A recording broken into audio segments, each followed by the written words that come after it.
Welcome to part 4.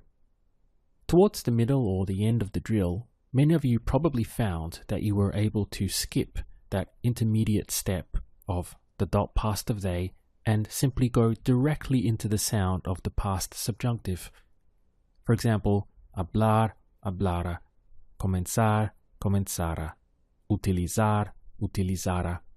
Literally, we're just adding an A onto the end of the infinitive of the verb.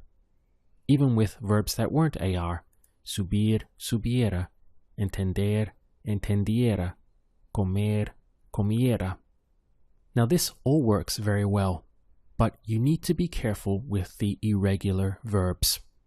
Because if we took another AR verb such as estar and we went into estara, that does not exist in Spanish. Because estar belongs to that group of irregular verbs, the only way to get to the sound of the past subjunctive is through they. So we had estar, estuvieron, leading us into estuviera. Another example would be with dar. If you went straight into dara, then again you would be wrong, you would not be understood.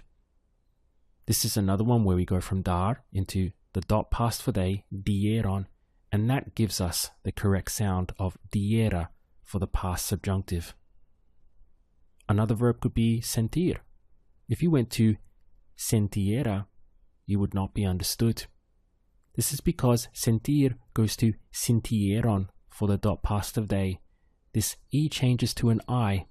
This is the way that it is irregular. But from there, we get the correct sound from sintieron into sintiera.